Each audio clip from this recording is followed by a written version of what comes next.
விறுவிறுப்பான அரசியல் நிகழ்வுகள் குறித்த ஆய்வுகள், நியாயங்களின் நிறம் மாறாத கூர்மையான விமர்சனங்கள், தீமைகளை சுட்டெரிக்கவும் நல்ல அரசியலை வளர்த்தெடுக்கவும் அறிவார்ந்த விவாதங்கள், இளைய தலைமுறையிடம் விழிப்புணர்வை ஊட்டும் விரிவான வரலாற்று விளக்கங்கள், கலை, இலக்கியம், ஆன்மீகம், பண்பாடுகளை படம் பிடித்து காட்டும் கருத்தோவியங்கள் வாரந்தோறும் உங்கள் தமிழருவி தர்பாரில் அணிவகுக்கும்.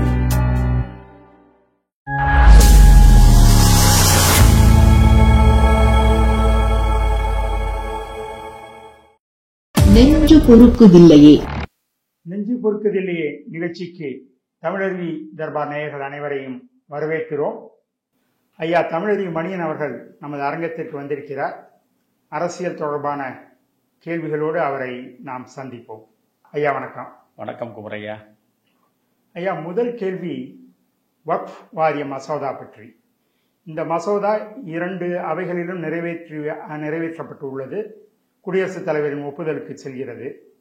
இந்த மசோதா குறித்து சாதகமான கருத்துகளும் எதிர்மறையான கருத்துகளும் வந்துள்ளன. தங்களுடைய கருத்துக்களை அறிய விரும்புகிறோம் ஐயா.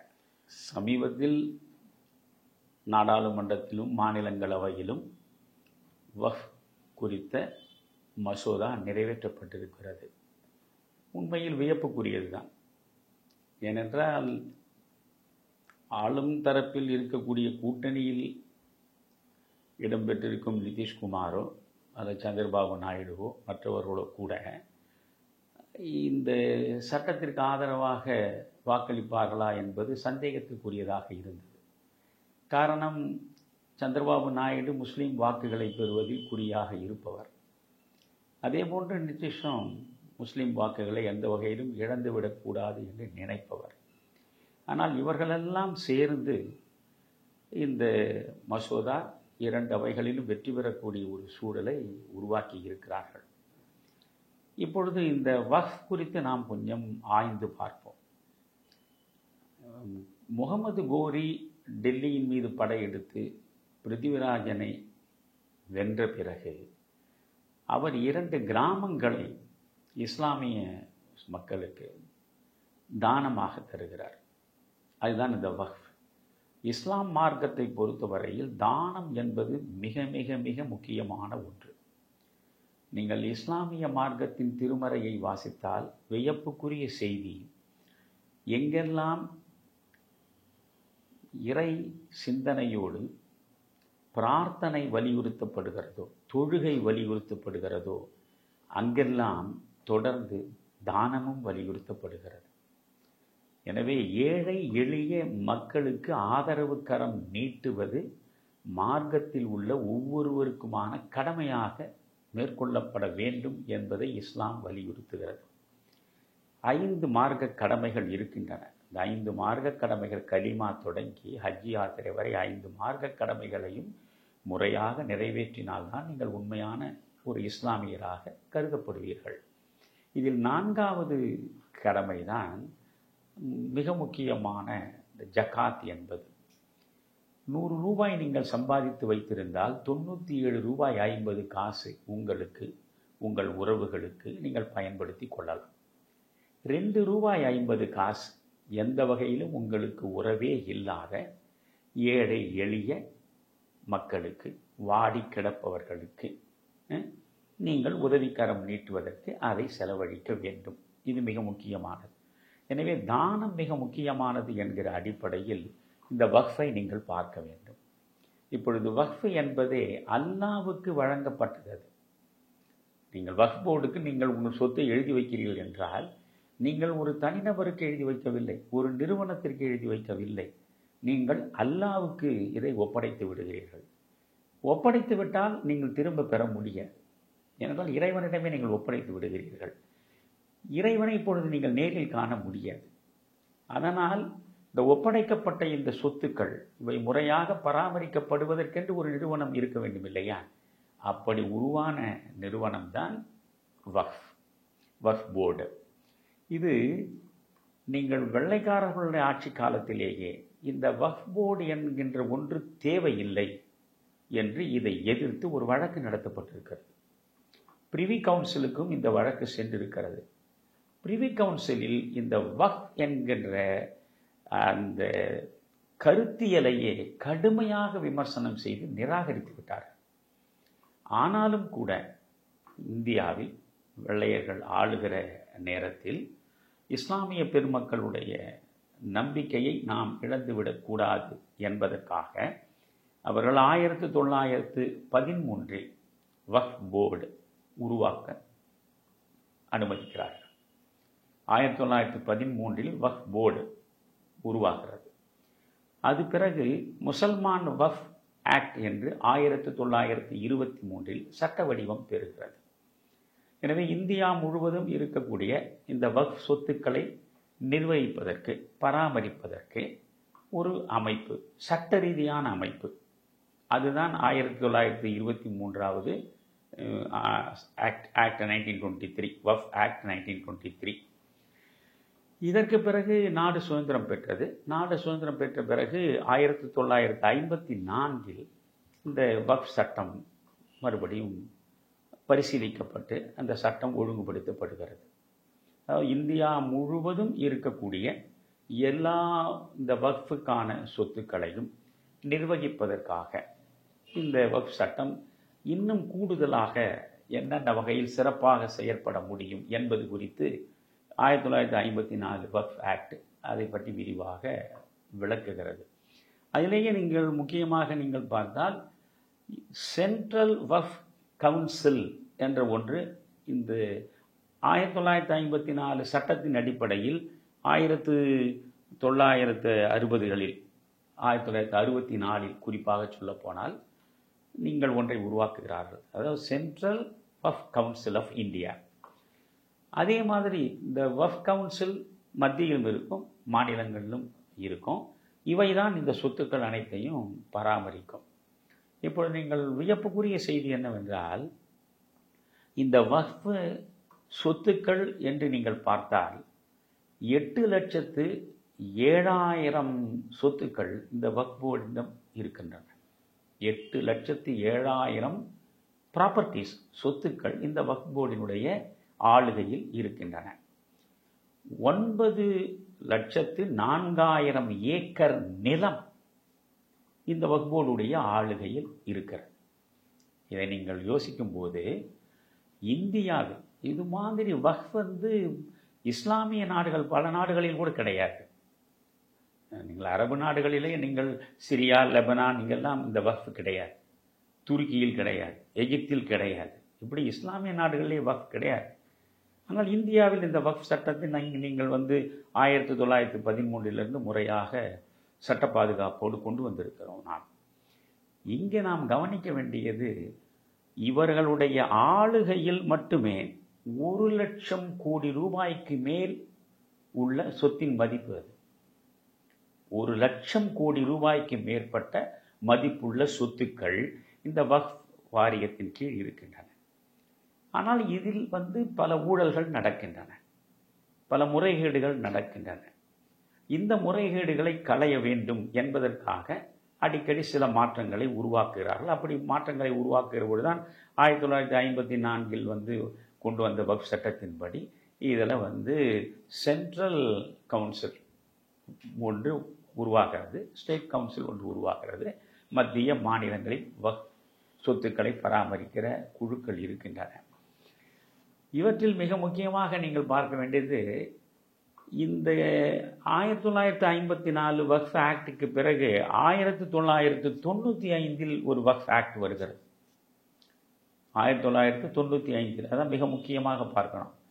அந்த 1995 வரக்கூடிய வக்ஃப் ஆக்டில் தான் எந்த சொத்து சார்ந்த சட்டங்களுக்கும் உள்ள உரிமை பாதுகாப்பை விட மிக கூடுதலான உரிமைகள் இந்த வக்ஃப் போர்டுக்கு வழங்கப்படுகிறது. இது ட்ரிபியூனல் அமைக்கப்படுகிறது. இதுக்குள்ள ஏதாவது பிரச்சனை இருக்கிறது, இந்த சொத்தில் முறைகேடு நடந்திருக்கிறது, சீர்கேடு நடந்திருக்கிறது, கையாடல் நடந்திருக்கிறது என்று நீங்கள் ஏதாவது போனால் இந்த ட்ரிபியூனலில் தான் நீங்கள் போய் நிற்கலாம். அந்த ட்ரிபியூனல் என்பது இந்த முஸ்லீம் அமைப்பினுடைய கட்டுப்பாட்டுக்குள் உட்பட்டதாகத்தான் இருக்கும். இந்த ட்ரிபியூனலை 1995 வக்ஃப் சட்டப்படி சிவில் கோர்ட்டுக்கு நிகரானதாக அவர்கள் உருவாக்கி விடுகிறார். இந்த ட்ரிபியூனலுடைய தீர்ப்பை எதிர்த்து நீங்கள் எந்த கோர்ட்டுக்கும் போக முடியாது, எந்த கோர்ட்டுக்கும் போக முடியாது. அவ்வளவு உரிமைகள், அவ்வளவு பாதுகாப்பு இந்த வக்ஃப் சொத்துக்களை நிர்வகிக்கக்கூடிய வாரியத்திற்கு 1995 வழங்கப்பட்டிருக்கிறது. இப்பொழுது இந்த 2025 கொண்டு வந்திருக்கிற இப்பொழுது வந்திருக்கிற இந்த சட்டமே 1995 மிக அதிகமான உரிமைகளும் பாதுகாப்பும் உயர் நீதிமன்றத்திற்கோ மற்ற நீதிமன்றங்களுக்கோ செல்ல முடியாது என்கிற தடையும் இருப்பதை தகர்ப்பதற்காகத்தான் இந்த 2025 இப்பொழுது அவசரமாக இந்த வக்ஃப் சட்டத்தை இவர்கள் கொண்டு வந்திருக்கிறார்கள். இதில் இவர்கள் என்ன சொல்கிறார்கள்? முதல்ல ஏன் இப்பொழுது இந்த 2025 அமெண்ட்மெண்ட்டை, இது சட்டம், வக்ஃப் என்பது அப்படியே இருக்கிறது. வக்ஃப் போர்டை மாற்றவும் இல்லை, வக்ஃப் போர்டை தகர்க்கவும் இல்லை, வக்ஃப் போர்டில் கை வைக்கவும் இல்லை, திருத்தம் தான். இப்போ அரசியலமைப்பு சட்டம் இருக்கிறது, அந்த சட்டத்தை 100க்கு மேற்பட்ட முறை நாம் திருத்துறோம் இல்லையா, அதுபோல் திருத்தம் இது ஒரு அமெண்ட்மெண்ட். இந்த அமெண்ட்மெண்ட் நோக்கம் என்னன்னு கேட்டால் டிரான்ஸ்பரன்சி, வெளிப்படைத்தன்மை, accountability, efficiency, to ensure transparency, accountability and efficiency. இதுதான் பராமரிக்கக்கூடிய இந்த போர்டு. அதில் வெளிப்படைத்தன்மை இல்லை. இவ்வளோ சொத்து இருக்க, இந்த சொத்துக்கள் எப்படி நிர்வகிக்கப்படுகின்றன என்பதற்கு வெளிப்படைத்தன்மை இல்லை. முறையான ஆடிட்டிங், தணிக்கை முறையாக நடக்கலை, பலவிதமான முறைகேடுகள் இருக்கின்றன. இதை சிறப்பாகவும் செம்மையாகவும் நாங்கள் இஸ்லாமிய மக்களுக்காகவே பயன்படுவதற்கு இந்த திருத்தத்தை கொண்டு வந்திருக்கிறோம் என்று சொல்லுகிற அதுவரை சரி.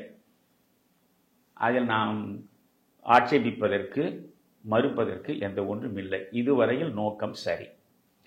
இப்பொழுது இந்த வக்ஃப் சட்டத்தை நீங்கள் கொண்டு வருகிறீர்கள் என்றால், இந்த வக்ஃப் சட்டத்தில் 22 பேர் உறுப்பினர்கள் இருப்பார்கள்.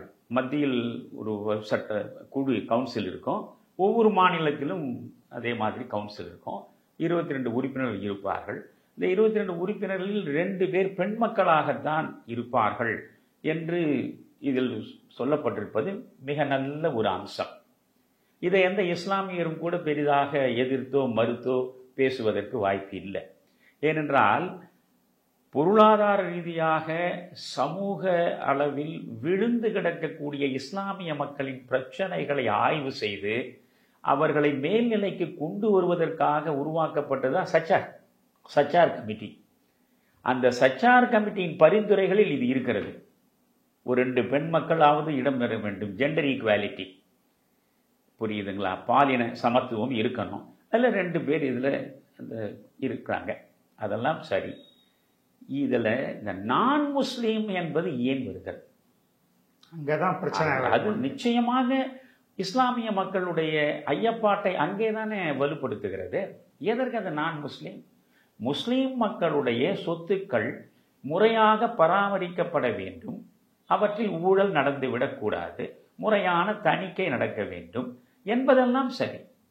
இப்பொழுது நீங்கள் இது அமித்ஷா என்ன சொல்கிறார்? இதில் மத்திய அரசுக்கு எந்த பயனும் இல்லை, ஒவ்வொரு மாநில அரசுக்கு உட்பட்டதாகத்தான் இது இருக்க போகிறது.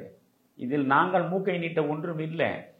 ஒவ்வொரு மாநிலத்திலும் மாவட்ட ஆட்சியருடைய பொறுப்பில் தான் இது வக்ஃப் கண்காணிக்கப்படும் என்று சொல்லும் போது அதெல்லாம் பிரச்சனையே இல்லை. இதையெல்லாம் நான் நேர்கோடாக நீங்கள் செல்கிறீர்கள், நான் உங்களோடு தொடர்ந்து நம்பிக்கையோடு வருகிறேன் ஒரு இஸ்லாமியனாகவே. ஆனால் என்னுடைய கேள்வி, நீங்கள் 2 பெண் மக்கள் இஸ்லாமியர்களாக இருக்க வேண்டும் என்று சொல்கிறீர்கள், சரி, வேறு மதத்திலிருந்து நீங்கள் சொல்லவில்லை. ஆனால் இந்த கமிட்டி, இந்த குழுவில் 22 பேர், இந்த குழுவில் நான் முஸ்லீம் அல்லாதவர்களும் இடம் பெறுவார்கள் என்று சொல்லும்போது அங்கே தான் இடிக்கிறது. நான் என்ன கேட்கிறேன், இப்போ திருப்பதி தேவஸ்தானம் இருக்கிறது, நீங்கள் நாங்கள் வழிபாட்டு முறைகளில் தலையிடவில்லை, திருப்பதியில் என்ன வழிபாட்டு முறையோ அது அப்படியே தொடரட்டும், அதிலெல்லாம் நாங்கள் தலையிடவே இல்லை என்று சொல்லி ஆனால் இந்த தேவஸ்தானம் முறையாக நடக்கவில்லை. இந்த தேவஸ்தானம் முறையாக நடப்பதற்கு நாங்கள் அரசு ரீதியாக ஒரு கண்காணிப்பு அமைப்பை உருவாக்குறோம். அந்த கண்காணிப்பு அமைப்பில் 2 முஸ்லிம்கள் இருப்பார்கள் என்றால் நீங்கள் ஒத்துக்கொள்வீர்களா? எந்த இந்துவாவது ஒப்புக்கொள்வாரா? கண்டிப்பா எதிர்ப்பு இருக்கும். ஒரு இந்துக்கள் வழிபடக்கூடிய அந்த கோவிலை நிர்வகிக்கிற இடத்தில் ஒரு இஸ்லாமியர் நுழைவதற்கு நீங்கள் இடம் தருவீர்களா? அப்படி என்றால் ஒரே அளவுகோலாகத்தானே இருக்க வேண்டும். இஸ்லாமியர்களுக்காக வழங்கப்பட்ட அந்த சொத்துக்களை பராமரிப்பதற்கு அமைக்கப்படுகின்ற குழுவில் இஸ்லாமியர் அல்லாத இந்துக்கள் உள்ளே நுழைய வேண்டிய அவசியம் என்ன? இது மிக முக்கியமான கேள்வி. அதனால் அதே போல் அவர்கள் இப்பொழுது என்ன சொல்வார்கள்? மதம் என்று பார்க்கிற பொழுது எந்த மதத்திலும் நீங்கள் எந்த அரசும் மூக்கை நீட்டுவதற்கு உரிமை கிடையாது. இப்பொழுது article 14, article 24, 25, article 25, article 26, article 29, இதெல்லாம் நீங்கள் சட்ட ரீதியாக இந்த அரசியலமைப்பு சட்டத்தின் பிரிவுகளை வரிசையாக பார்த்தீங்கன்னா மத சுதந்திரம் அவ்வளவு அழுத்தமாக வலியுறுத்தப்பட்டிருக்கிறது. அரசின் தலையீடு வருவதற்கு வாய்ப்பே கிடையாது. இப்பொழுது நீங்கள் என்ன சொல்கிறீர்கள்? இது மத சுதந்திரத்தில் நாங்கள் ஈடுபடவில்லை, மதத்தின் வழிபாட்டு முறையிலும் நாங்கள் மூக்கை நீட்டவில்லை என்பதெல்லாம் சரி. ஆனால் இதில் நீங்கள் முஸ்லீம் அல்லாதவர்களை உள்ளே கொண்டு உட்கார வைப்பதுதான் ஒரு சந்தேகத்தை உருவாக்குகிறது, ஒரு எதிர்ப்புணர்ச்சி உருவாவதற்கான அடித்தளத்தை அமைக்கிறது. அந்த வகையில் இஸ்லாமிய மக்கள் இதை பெரிதாக ஏற்றுக்கொள்வார்கள் என்று எப்படி இந்த மோடியும் அமித்ஷாவும் நம்பினார்கள்? நிச்சயமாக இதற்கு ஒரு எதிர்ப்பு இஸ்லாமிய பெருமக்களும் வரும் என்பதை அவர்கள் அறியாத சிறுபிள்ளைகளா? வரும் என்று அவர்களுக்கு தெரிந்திருக்கிறது. அப்படி இவர்களிடம் ஒரு அமைதியின்மையை உருவாக்குகிற பொழுது தொடர்ந்து மத ரீதியாக இந்த இந்துக்களும் இஸ்லாமியர்களும் இணைந்தும் பிணைந்தும் இணக்கமாக செல்வதற்கே வாய்ப்பில்லாத ஒரு சூழல் எப்பொழுதுமே பெருநெருப்பாய் பற்றி எரிந்து கொண்டேதான் இருக்க வேண்டுமா? யோசிக்க வேண்டும். அதனால இந்த நேரத்தில் முதல்ல இந்த நேரத்தில் இந்த வக்ஃப் போர்டுக்கு அவசரமாக 2025 இந்த சீர்திருத்தத்தை கொண்டு வரவில்லை என்றால் கிழக்கே உதிக்கிற சூரியன் மேற்கே போய் உதித்து விடுமா என்ன? ஒன்றும் இல்லை. இது நீங்கள் வாக்கு வங்கி அரசியல் ஒன்றும் கிடையாது என்று சொல்கிறீர்கள். வாக்கு வங்கி அரசியலே இல்லை என்றே வைத்துக் கொள்ளலாம். இதற்காக கால நேரம் பார்த்து கொண்டே இருப்பதுதான் இண்டி கூட்டணி. இப்பொழுது காங்கிரஸ் இதை கையில் ஆயுதமாக எடுக்காதா? இஸ்லாமியர்களுடைய வாக்குகளையும் கிறிஸ்தவர்களுடைய வாக்குகளையும் பெரிதாக நம்பி நடப்பதுதான் இண்டி கூட்டணி. அப்போ இந்த இஸ்லாமிய பெருமக்கள் மறந்தும் பாரதிய ஜனதா கட்சியின் பக்கம் வந்து விடாமல் அவர்களை முதுகை பிடித்து நீங்கள் வலிந்து இண்டி கூட்டணியை நோக்கி வலிந்து அனுப்புகிறீர்கள். இது என்ன அரசியல்? இதுதான் இந்துத்துவ அரசியலா? எனக்கு அது புரியவில்லை. அதனால இது எதிர்க்கப்பட வேண்டியதுதான். நான் என்ன சொல்கிறேன், சட்ட திருத்தம் பண்றதுன்றது சாதாரணம். இப்போது அது உடனே அமித்ஷா சொல்கிறார், சட்டம் என்று வந்துவிட்டால் அத்தனை பேரும் கட்டுப்பட்டாக வேண்டும் என்று. அது குழந்தைக்கு கூட தெரியும். Ignorance of law cannot be excused. எனக்கு இது மாதிரி ஒரு சட்டம் இருக்கிறது எனக்கு தெரியாதுங்கன்னு நீங்க சொல்லிட்டு தப்ப முடியாது. சட்டம் என்ற ஒன்று வந்தால் அனைவரும் கட்டுப்பட்டு தான் தீரணும். ஆனால் அந்த சட்டம் திருத்தப்படுவதற்கு வாய்ப்பு இருக்கிறது. இதுவரையில் ஏற்கனவே பல முறை அரசியலமைப்பு சட்டமே திருத்தப்பட்டிருக்கிறது. இது என்ன? இது ஒரு வக்ஃப் சார்ந்த சட்டம் தானே. இதில் இந்த பிரச்சனை இருக்கிறது. எனவே இந்த முஸ்லீம் அல்லாதவர்கள் இதில் இடம்பெறுவது உங்களுக்கு பிரச்சனை என்று நினைக்கிறீர்களா? முஸ்லீம் அல்லாதவர்கள் இடம்பெறுகிற அந்த ஷரத்தை நீக்கி விடுகிறோம் என்று நீக்கி விடலாம். அதனால் இப்பொழுது இது இஸ்லாமிய பெருமக்களே நாங்கள் நீதிமன்றத்திற்கு போவோம் என்று சொல்லியிருக்கிறார்கள். சிறுபான்மை வாக்குகளை அப்படியே தன் பக்கம் ஈர்க்க வேண்டும் என்பதை தவிர வேறு எந்த நோக்கமும் இல்லாமல் செயல்பட்டு கொண்டிருக்கிற நம்முடைய ஸ்டாலின் அவர்கள் உடனடியாக புறப்பட்டு விட்டார். சட்டமன்றத்தில் அறிவித்து விட்டார், வழக்கு நாமே தொடுப்போம் என்று. இவற்றையெல்லாம் பாரதிய ஜனதா கட்சியில் இருக்கக்கூடிய பெருமக்கள் அறிய மாட்டார்களா? வேண்டுமென்றே பாண்டோரா பாக்ஸை திறந்து விடுவது என்பான், குளவி கூட்டை திறந்து விடுவது மாதிரி தேவையற்ற பிரச்சனைகளை உருவாக்கி சமூக நல்லிணக்கத்தை சிதைத்து கொண்டிருப்பது அவசியம்தானா என்று எனக்கு புரியவில்லை. எனவே நான் மிகுந்த கவலையோடும் வருத்தத்தோடும் தான் இந்த வக்ஃப் மசோதா சட்டமாகி இருக்கிற செயலை பார்க்கிறேன். ஐயா, இப்பொழுது தமிழக அரசியல் களம் கூட்டணி கட்சிகள் மாறி வருவது போல தெரிகிறது.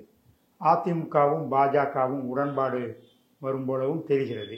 அந்த சூழ்நிலையில் தமிழக பாஜக தலைவராக அண்ணாமலை நீடிப்பாரா இல்லை மாற்றப்படுவாரா?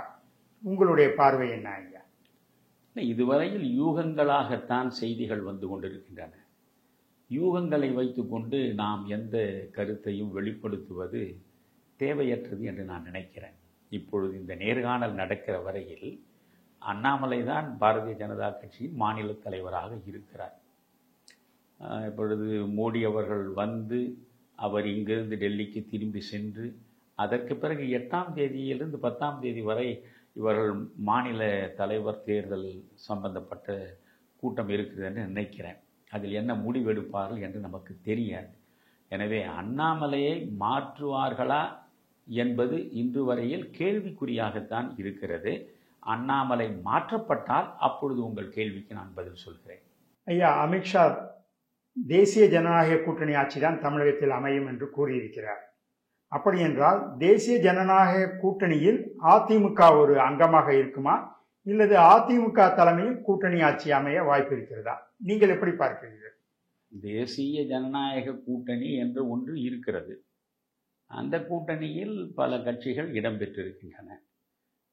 பாரதிய ஜனதா கட்சியிடமிருந்து முரண்பட்டு எடப்பாடி அவர்கள் வெளியேறுகிற வரையில் அதிமுகவும் தேசிய ஜனநாயக கூட்டணியில் தான் அங்கம் வகித்தது. அது வேறு.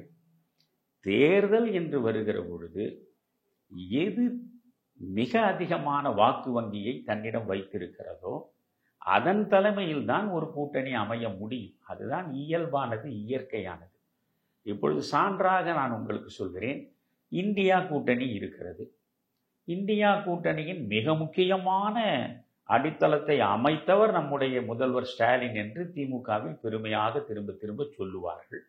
ஆக இந்தியா கூட்டணியினுடைய மிகப்பெரிய தலைவர் ஸ்டாலின் அவர்கள்.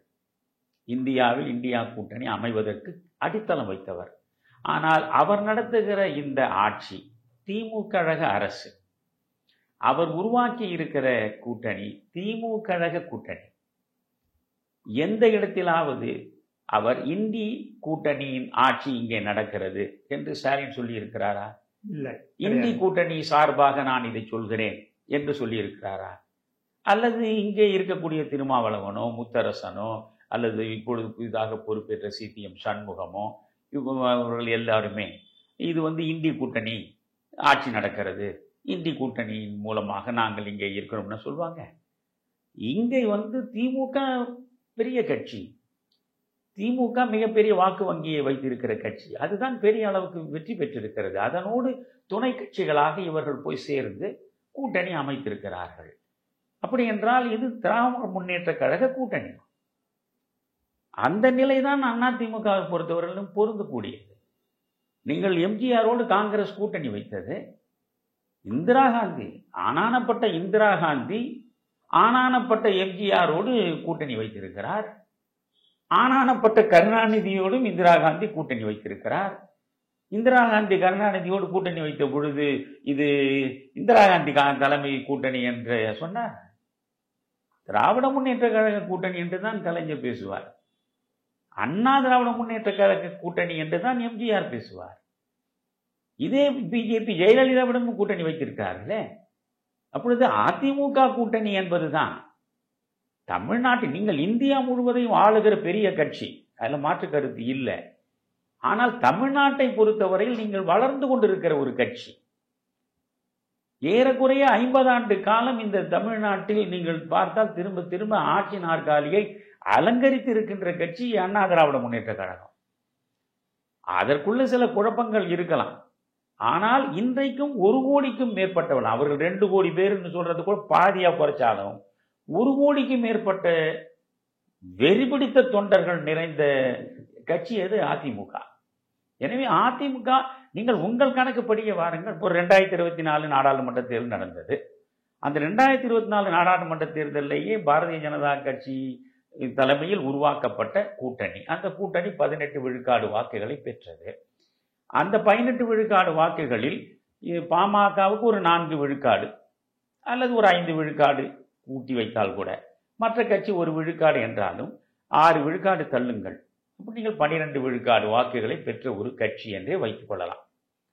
அதாவது 3 விழுக்காடு 4 விழுக்காடு வாக்குகளை பெற்றுக் கொண்டிருந்த அந்த கட்சியை 12 விழுக்காடு வாக்குகள் வரையில் கொண்டு வந்து நிறுத்திய ஒரு பெருமை அண்ணாமலைக்குத்தான் உண்டு. அதில் மாற்று கருத்து கிடையாது. ஆனாலும் நீங்கள் வளர்ந்து கொண்டிருக்கிற கட்சி, உங்களுக்கானது 12 விழுக்காடு வாக்கு தான். இந்த 12 விழுக்காடு வாக்குகளிலேயே மோடி பிரதமராக வர வேண்டும் என்பதற்காக ஒரு 4 விழுக்காடு வாக்குகள் கூடுதலாக உங்களுக்கு கிடைத்திருக்க வாய்ப்பு இருக்கிறது. மோடியா அல்லது ராகுல் காந்தியா என்று பார்க்கிற பொழுது 2 முறை பிரதமராக இருந்தவர், 3வது முறை இவர் வந்தால்தான் சிறப்பாக இருக்கும் என்று கருதி நிறைய வாக்காளர்கள் வாக்கை அளித்திருக்கலாம். எனவே நீங்கள் இப்பொழுது 12 விழுக்காடு வாக்குகளை வைத்திருக்கிறீர்களா என்பதே சட்டமன்ற தேர்தலை பொறுத்தவரை சந்தேகத்திற்குரியது. நடக்கப் போவது சட்டமன்ற தேர்தல். அது மோடியா ராகுல் காந்தியா? இப்பொழுது நடக்கப் போகின்ற தேர்தல் எடப்பாடியா ஸ்டாலினா என்பதுதான். புரியுதா? இதுல விஜய் நடுவில் புகுந்து தாவேக வெர்சஸ் திமுக என்று சொல்வதே ஒரு நகைச்சுவையாகத்தான் நாம பார்க்கலாம்.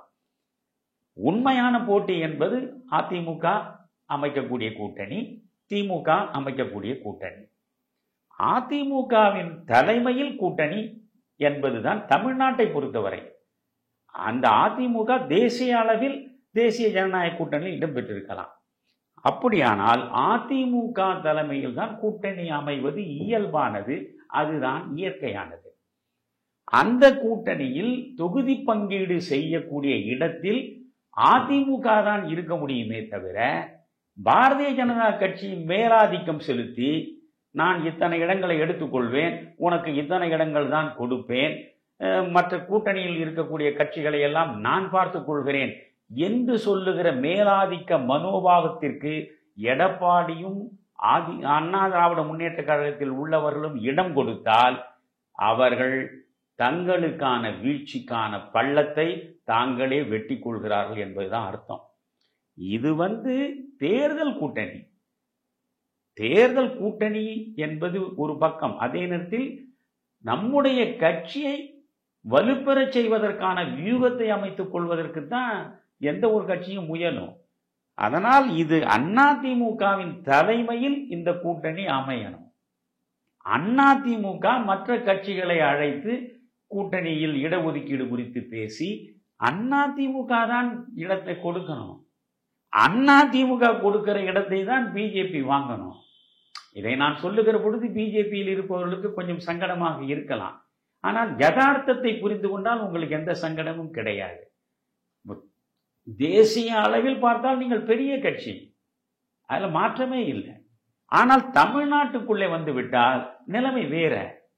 இந்த பக்கம் ஸ்டாலின் அவர்தான் கூட்டணியின் தலைவர், அவர்தான் கூட்டணியில் இருக்கக்கூடியவர்களுக்கு, திருமாவளவனுக்கோ முத்தரசனுக்கோ சண்முகத்துக்கோ மற்றவர்களுக்கோ எத்தனை தொகுதிகளை தருவது என்று அவர் அழைத்து பேசி அவர்தான் வழங்குவார். இந்த பக்கம் எம்ஜிஆர் அதைத்தான் செய்தார், இந்த பக்கம் ஜெயலலிதா அதைத்தான் செய்தார். எடப்பாடியோ நீங்கள் நான் அதிமுகவில் பொறுத்தவரையில் 1000 குழப்பங்களை அவர்கள் உருவாக்க முயன்றாலும் அந்த குழப்பங்களுக்கு இடம் கொடுக்காமல் எடப்பாடியின் தலைமையில் அண்ணா திராவிட முன்னேற்ற கழகம் வலிமையோடு இயங்க வேண்டும் என்று நான் ஆசைப்படுகிறேன். நான் என்னை பொறுத்தவரையில் ஒன்றை தெளிவுபடுத்துகிறேன். திமுக அதிமுக இரண்டும் அல்லாத மாற்று அரசியலை வளர்த்தெடுப்பதற்காகத்தான் என் வாழ்க்கை முழுவதையும் நான் செலவழித்திருக்கிறேன்.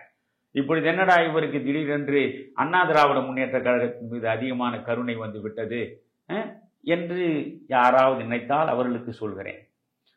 நான் மோடியை ஆதரித்தேன் நாடாளுமன்ற தேர்தலில். நான் சங்கியும் இல்லை, நான் பாரதிய ஜனதா கட்சியை சார்ந்தவனும் இல்லை.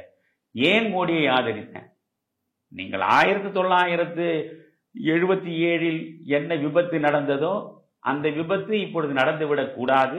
இந்தி கூட்டணியில் இருக்கக்கூடிய 23 கட்சிகளுக்கும் மறந்தும் நீங்கள் வாக்களித்து ஆட்சி பீடத்தில் அமர்த்தினால் 27 வாரங்கள் கூட அந்த ஆட்சி நிலைத்திருக்காது. ஆனால் மோடியினுடைய தலைமையில் இந்த ஆட்சி நடந்தால் பொருளாதார ரீதியாக முன்னே சென்று கொண்டிருக்கக்கூடிய இந்த நாடு தேக்க நிலையை அடையாது, வளர்ச்சி திட்டங்கள் பாதிக்கப்படாது. எனவே இவர் மோடி வருவதுதான் இந்த தேசத்தின் நலனுக்கு பாதுகாப்பானது. சிறுபான்மையின் மக்களுடைய நலனுக்கு எதிரானது என்பது போல சித்தரிக்கலாம். ஆனால் எனக்கு தெரிய சிறுபான்மை மக்களுக்கு எதிராக வேண்டுமென்றே அவர்கள் பல காரியங்களை செய்வதற்கென்றே முடிவெடுத்து செயற்படுபவர்கள் நான் நம்புகிறேன். இப்பொழுது கூட இதில் இந்த சின்ன விஷயத்தை அவர்கள் மறுவாசிப்பு செய்து மாற்ற வேண்டும் என்று நான் சொல்கிறேன். நான் சொல்வது நாட்டு நலனுக்காகத்தான் நான் மோடியை அன்று ஆதரித்தேன். ஆனால் நான் தேர்தல் முடிந்த பிறகே நான் சொன்னேன், மோடி கடைசி தேர்தல் பிரச்சாரம் நடக்கிற சூழலில் ஒரு 10 நாட்கள் பேசிய பேச்சு மிக மோசமானது. எந்த பிரதமரும் பேச முடியாத அளவுக்கு ரொம்பவும் கீழிறங்கி அவர் குறிப்பிட்ட ஒரு இஸ்லாமிய மக்கள் சமூகத்தை அவர் வன்மையாக தாக்குதல் நடத்தி தன்னுடைய பேச்சை அவர் வழங்கினார். அது எந்த வகையிலும் ஒரு பிரதமராக இருக்கக்கூடியவர் நின்று பேசுகிற நிலையில் அது தகுதிமிக்க பேச்சு இல்லை. அந்த பேச்சு தான் 400 இடங்கள் என்று சொன்னவர்களுக்கு 240 இடங்களாக மாற்றியது என்று நான் சொல்லியிருக்கேன். என்னை பொறுத்தவரை யார் என்ன தவறு செய்தாலும் அந்த தவறை சுட்டி காட்டுவதுதான் நம்முடைய வேலையை தவிர யாருக்கும் முதுகு சொரிந்து நமக்கு பழக்கம் கிடையாது. இப்பொழுதும் நான் சொல்கிறேன், நான் அதிமுகவில் உள்ள தொண்டர்களுக்கு சொல்கிறேன், அதிமுகவில் இருக்கக்கூடிய பாஜக ஆதரவாளர்களுக்கும் சொல்கிறேன், வேலுமணி தங்கமணி என்று எல்லாம் இருக்கிறார்கள் அல்லவா, இவர்கள் அத்தனை பேருக்கும் சொல்கிறேன், நீங்கள் பாஜகவோடு கூட்டணி வைக்க வேண்டும், வலிமையான ஒரு கூட்டணியை உருவாக்க வேண்டும். திராவிட முன்னேற்ற கழகத்தை ஆட்சி நாற்காலியிலிருந்து அகற்றுவதற்கு முடிந்த வரையில் நீங்கள் வலிமையான ஒரு கூட்டணியை அமைக்க வேண்டும். அதில் பாஜக இருக்க வேண்டும். இல்லை என்றால் அந்த வலிமை மிக்க கூட்டணியாக இருப்பதற்கு வாய்ப்பு இல்லை. விஜயோடு நீங்கள் சேர்ந்து விஜய் சீமான் அதிமுக என்று ஒரு கூட்டணி இருக்கிறது வைத்துக் கொள்ளுங்கள், அது ஒரு விதமான வலிமை மிக்க கூட்டணியாக இருக்கும். இப்பொழுது அதிமுக விஜயுடைய தமிழக வெற்றி கழகம் சீமான் இது ஒரு அணி, திமுக அதனோடு உள்ள கட்சிகள் ஒரு அணி என்றால் பாஜக தனிமைப்பட்டுவிடும். பாஜக தனிமைப்படுகிற பொழுது சென்ற 2024 நாடாளுமன்ற தேர்தல் மாதிரி ஊர் பேர் தெரியாதவர்களை எல்லாம் ஒன்றாக வைத்துக் கொண்டு ஒரு கூட்டணி என்று அமைக்கிற நிலைதான் அவர்களுக்கு வரும். புரிகிறதா? ஆனால் விஜயும் சீமானும் எடப்பாடியும் ஒன்றாக சேர்வதற்கான களம் இல்லை. அதனால இப்பொழுது வலிமையான கூட்டணி அதிமுகவுக்கு வாய்க்க வேண்டும் என்றால் பிஜேபியை தவிர வேறு வழி இல்லை. இதற்காக நீங்கள் பிஜேபியை ஏற்றுக்கொள்ளணும். ஆனால் பிஜேபி எஜமானனாக இருந்து நீங்கள் அவருடைய ஏவல் கூவல்களாக மாறிவிட்டால் அண்ணா திராவிட முன்னேற்ற கழகம் அடுத்த தேர்தலுக்கு பின்னால் தானாகவே தன் அழிவை தேடிக்கொள்ளும். நான் எடப்பாடிக்கு முதலில் சில பரிந்துரைகளை வழங்கினேன். இப்பொழுது நான் வழங்குகிற 2வது பரிந்துரை இது. நீங்கள் வலிமையான கூட்டணியை உருவாக்குங்கள். உங்கள் கட்சியை முழுவதுமாக 100 விழுக்காடு இணக்கமான சூழலில் வைத்துக்கொள்ள எல்லா வகையிலும் முயன்று பாருங்கள். பாரதிய ஜனதா கட்சியோடு கூட்டணி அமையுங்கள். இன்னும் என்னென்ன கட்சிகள் வருமோ அத்தனை கட்சிகளுக்கும் வாசற் கதவுகளை திறந்து வையுங்கள்.